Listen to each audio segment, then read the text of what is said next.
Chapter 11, Missing Links. We often hear the phrase that someone is missing a few marbles, and I'm afraid that it's quite a true statement.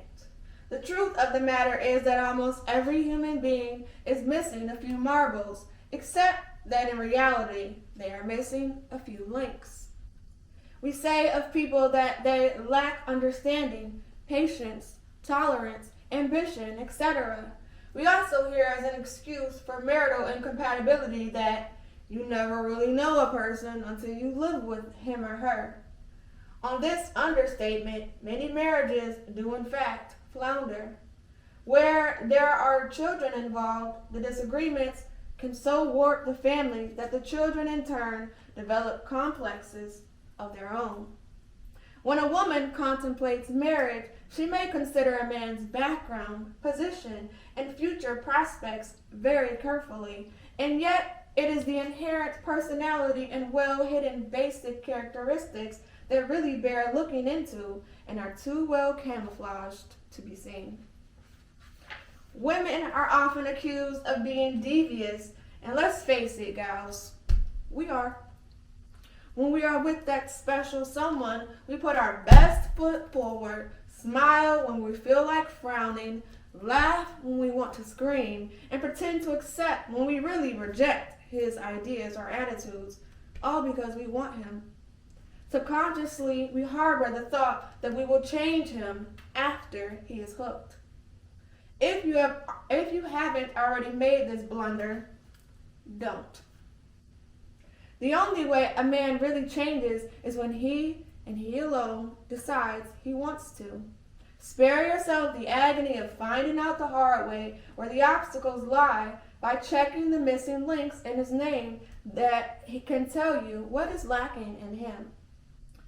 Of course, this advice goes for men as well, to check out the woman in their lives.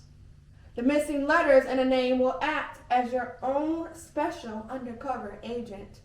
Print the name in full and below each letter its corresponding number, following the chart below.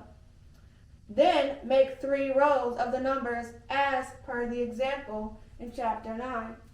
Put a check next to each number for every time the number appears in the name. Example, John Smith. We already did it, y'all. So here it is. In the above example, we see a lack of any 3s or 7s. To find out what characteristics are missing as a result, check the following descriptions. Keep in mind that these missing links only indicate areas where improvement is needed if the individual is aware of such a lack. Even the most distasteful of traits can be reversed if this guide is used and the desire to do so exists. The total combination is also to be considered, so it is possible that other powers inherent in the individual help to make up for the lack. Since each name carries a different vibratory combination of numbers, it is impossible to make blank statements here for all. Each name must be considered in conjunction with its destiny number as well. The descriptions given here are merely indicate the traits that are most likely to be lacking in regard to the number they are represented by in a singular sense, not in its total concept. The number/letters correspondent chart is repeated on page 174 for your convenience, and it is also right here. Take a screenshot.